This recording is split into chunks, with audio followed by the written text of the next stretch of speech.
Bienvenidos a Mafia sin Máscaras, el canal donde desvelamos las realidades más crudas y oscuras del crimen organizado. En el episodio de hoy te traemos una historia que está dando la vuelta al mundo. Un país que ha enfrentado la pesadilla del crimen y la violencia y que ha decidido tomar medidas extremas para destruir a las brutales bandas que aterrorizan a su población. El 1 de enero de 2023, El Salvador abrió de par en par las puertas del infierno cuando el presidente Nayib Bukele autorizó el arresto y la detención de más de 60,000 miembros de bandas, muchos de los cuales mantenían antaño a la nación sumida en la violencia. Ustedes desatan una ola de criminalidad y nosotros les quitamos la comida en las cárceles, expresó el mandatario en un discurso de contundente claridad. La decisión de encerrar a estos pandilleros en la infame megaprisión del país, donde los derechos humanos se ven reducidos a un concepto casi inexistente, han causado una gran controversia internacional. Informes sugieren que los reclusos son sometidos a medidas extremas, mucho más brutales de lo que la mayoría podría imaginar. Aunque este enfoque puede haber logrado mantener la seguridad en las calles de El Salvador, también ha arrastrado consigo un coste oculto que está erosionando lentamente la economía del país y con ello el futuro de la nación. La pregunta inevitable es, ¿qué llevó al presidente Bukele a tomar decisiones tan extremas? ¿Cómo es realmente la vida dentro de esta mega prisión? ¿Y cuál es el futuro de un país atrapado entre la justicia y la supervivencia? Para entenderlo es necesario analizar el contexto que ha llevado a El Salvador a este punto. En octubre de 2015, las calles de El Salvador se tiñeron de sangre cuando el país registró más de 900 homicidios en un solo mes. En promedio, esto significó que 29 vidas se perdieron cada día, una cifra alarmante para un país con una población de poco más de 6.3 millones de personas, una cifra algo inferior a la población de la ciudad de Nueva York. Esta ola de asesinatos estuvo impulsada por una brutal rivalidad entre dos de las bandas delictivas más temidas del país, la Mara Salvatrucha o MS-13 y Barrio 18. La lucha entre estas organizaciones criminales estaba cobrando un precio inimaginable para la nación. Aunque la violencia que azotaba El Salvador parecía insensata y masiva, su causa se remonta a décadas atrás, específicamente a la intervención estadounidense durante la Guerra Civil Salvadoreña de 1979 a 1992. Durante este conflicto, Estados Unidos jugó un papel activo en el entrenamiento de fuerzas salvadoreñas que formaron parte de los escuadrones de la muerte centroamericanos. Desde un principio, Washington sabía que estas fuerzas estaban implicadas en asesinatos y aún así continuó financiando su operación. Fue precisamente la violencia generada por estas fuerzas lo que llevó a miles de salvadoreños a emigrar hacia los Estados Unidos. Fue allí, en suelo estadounidense, donde comenzó la formación de las primeras pandillas salvadoreñas, compuestas principalmente por jóvenes migrantes que buscaban protección en una sociedad que los veía como forasteros. Este fenómeno, aunque no relacionado directamente con el narcotráfico, se alimentó de la marginalización y el rechazo social que los migrantes experimentaban en el sur de California, especialmente en Los Ángeles. En este contexto surgió la Mara Salvatrucha, un grupo que se fue involucrando en numerosos conflictos violentos con otras comunidades y bandas. Al principio, la Mara Salvatrucha surgió como una defensa de los intereses de los migrantes salvadoreños en un entorno hostil. Sin embargo, a medida que la violencia en Los Ángeles se intensificó, Estados Unidos optó por deportar masivamente a los miembros de estas bandas.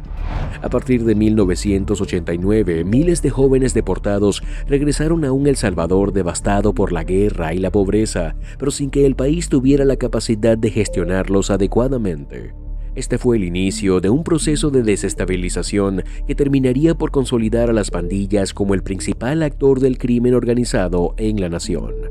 La situación empeoró cuando en el proceso de reintegración de estos jóvenes deportados, El Salvador careció de políticas públicas que los ayudaran a reintegrarse a la sociedad.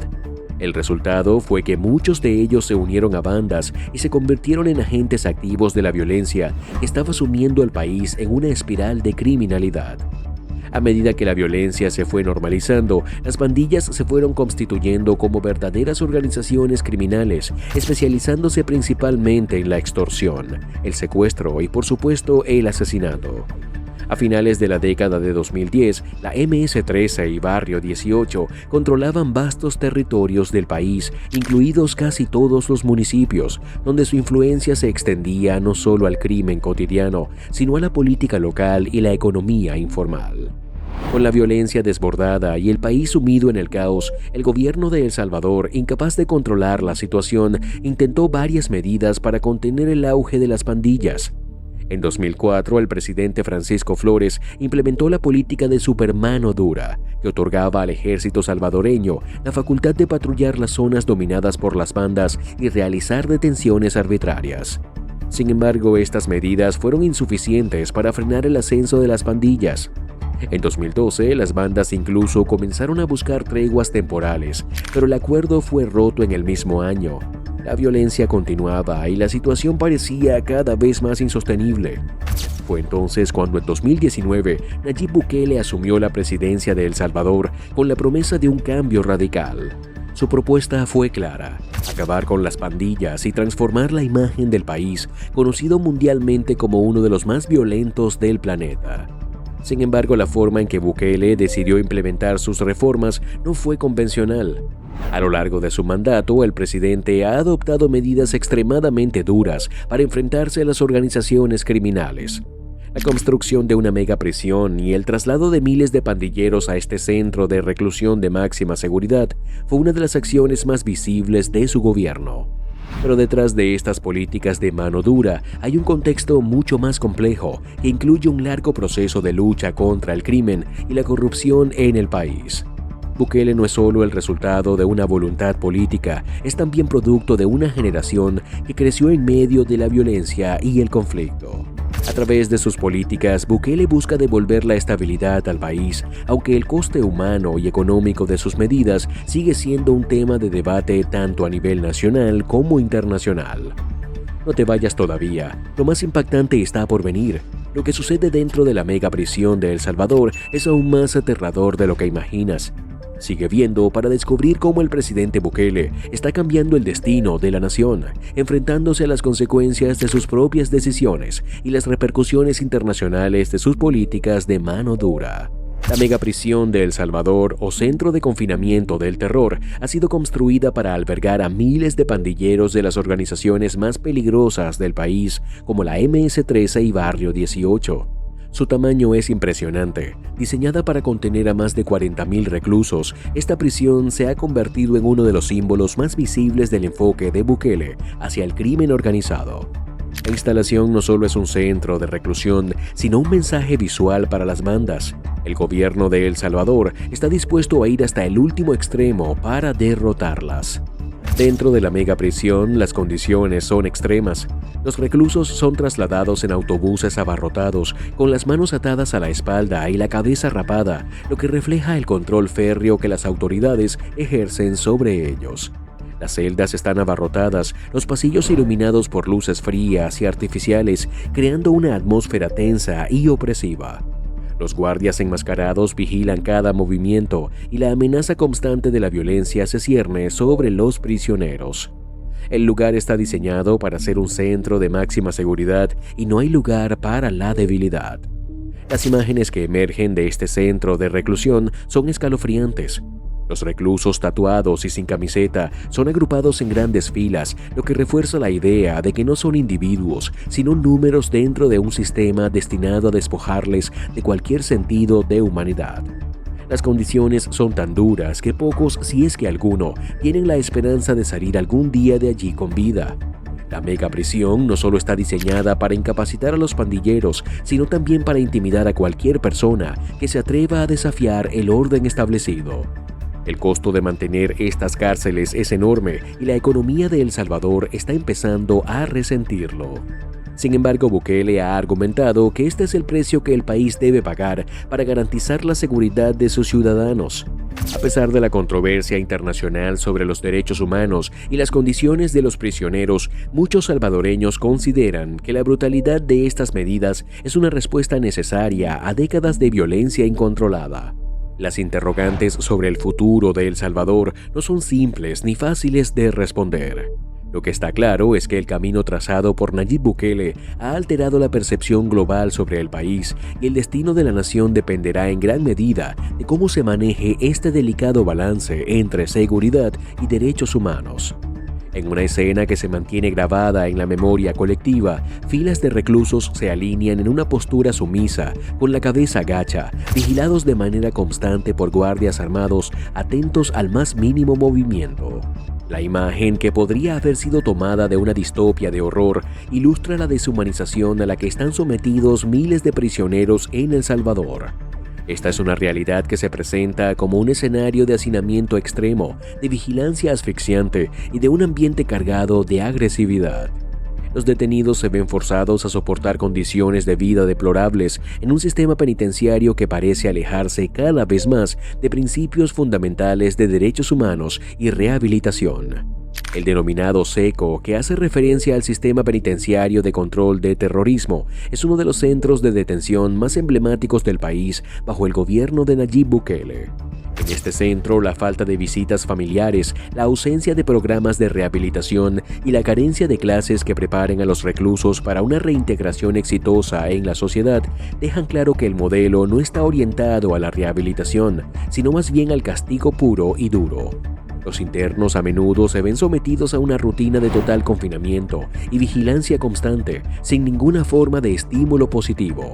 La reinserción social parece ser un concepto lejano, si es que existe en la práctica. En este sistema, los pocos prisioneros que logran obtener una posición de confianza, aquellos que el gobierno decide que son dignos de tal reconocimiento, pueden tener la oportunidad de dar discursos motivacionales a sus compañeros. Estos discursos se dan generalmente en pasillos alineados a lo largo de las celdas o incluso mientras realizan ejercicios físicos, todo bajo la atenta supervisión de los guardias. En el contexto de un entorno tan opresivo, estos discursos tienen poco de inspiradores y mucho de control social, ya que son dictados por el propio sistema carcelario. Las celdas, por su parte, son el reflejo de la total sobrecarga de personas en el sistema. Cada una de ellas está diseñada para albergar entre 65 y 70 reclusos, pero la realidad es mucho más dura, con hasta 100 personas compartiendo el mismo espacio. Además, el diseño de las celdas incluye pasarelas de acero que permiten a los guardias vigilar desde arriba a los prisioneros, lo que otorga un aire de omnipresencia, casi como si los ojos de la vigilancia nunca se apartaran del condenado. Esta estructura refleja una clara intención de mantener a los internos en un estado de ansiedad constante, sin espacio para la intimidad o la autonomía. A pesar de la existencia de diversas instalaciones dentro de la prisión, como comedores, salas de recreo y hasta un gimnasio, todos estos servicios están reservados exclusivamente para los guardias. Los reclusos, en cambio, carecen de cualquier tipo de comodidades, con solo 2 inodoros y 2 lavabos disponibles para la gran cantidad de internos. Las condiciones, por tanto, se vuelven cada vez más insostenibles conforme el número de prisioneros se acerca a su capacidad máxima, que ronda los 40.000 reclusos. Esta sobrepoblación, acompañada de una supervisión militarizada y de un control cada vez más estricto, crea una atmósfera cargada de tensión y sufrimiento, tanto para los internos como para los oficiales encargados de su vigilancia. Estas son las condiciones que, según la administración de Bukele, se presentan como la respuesta a la violencia y al crimen organizado que durante años ha afectado al país. No obstante, muchos periodistas y defensores de derechos humanos insisten en que esta es solo una fachada que oculta una realidad mucho más oscura. Los detalles de la vida en el SECO no son fáciles de obtener debido a la falta de transparencia, y la narrativa oficial deja fuera las peores facetas del trato que los presos reciben. Mientras se nos presenta una imagen de seguridad y orden, la verdad podría ser mucho más desgarradora. Las violaciones a los derechos humanos, la falta de acceso a una justicia justa y las condiciones de vida inhumanas se suman a un sistema que parece estar construyendo una maquinaria de sufrimiento más que de rehabilitación. Esto nos lleva a una pregunta que ha sido motivo de debate durante años. ¿Ha sido realmente efectiva la estrategia de Bukele? Bajo su mandato, El Salvador ha alcanzado una cifra preocupante en cuanto a la tasa de encarcelamiento, con aproximadamente el 2% de la población adulta tras las rejas. De acuerdo con el International Crisis Group, el país ostenta ahora el récord de la tasa de encarcelamiento más alta del mundo, lo que demuestra la magnitud de la política de mano dura implementada por el gobierno. Sin embargo, la lógica detrás de este aumento masivo de la población carcelaria es más compleja de lo que parece. Uno de los resultados visibles de las medidas de Bukele ha sido la disminución de la influencia de las pandillas en muchas zonas del país. Grupos como la MS-13 y el Barrio 18, que anteriormente controlaban barrios enteros, han perdido gran parte de su poder, especialmente en las áreas donde su presencia era más fuerte. Los residentes de estos lugares informan que ya no viven bajo la constante amenaza de las pandillas, ni se ven forzados a pedir permiso para transitar por las calles o realizar actividades cotidianas como ir al trabajo o llevar a un familiar al hospital. La recuperación de espacios públicos como parques y centros recreativos ha sido otro de los logros que se atribuyen a la política de seguridad de Bukele. Sin embargo, mientras algunos celebran estos avances, otros se cuestionan si el precio de la paz social está siendo demasiado alto. ¿Es sostenible este enfoque? ¿Está el gobierno sacrificando la democracia y los derechos civiles de los ciudadanos en su afán por erradicar la violencia? Los detalles sobre la efectividad de la estrategia de Bukele siguen siendo motivo de debate, ya que mientras algunos hablan de un cambio positivo, otros temen que el camino hacia la seguridad esté llevando a El Salvador a un sistema autoritario y represivo, donde los derechos humanos y las libertades fundamentales estén siendo erosionados. La situación en las cárceles de El Salvador es solo un ejemplo de la magnitud del problema y de los costos humanos que implica el enfoque de Bukele. Lo que muchos ven como una solución temporal podría a largo plazo resultar en un ciclo de violencia y represión, donde la reintegración de los presos a la sociedad sea cada vez más difícil. Esto plantea un dilema serio. ¿Es esta la única vía para restaurar el orden o existen formas más equilibradas y respetuosas con los derechos humanos de enfrentar el crimen en El Salvador? La respuesta a esta pregunta no es fácil, pero las consecuencias de continuar con este enfoque podrían marcar el futuro del país de maneras que aún no somos capaces de prever.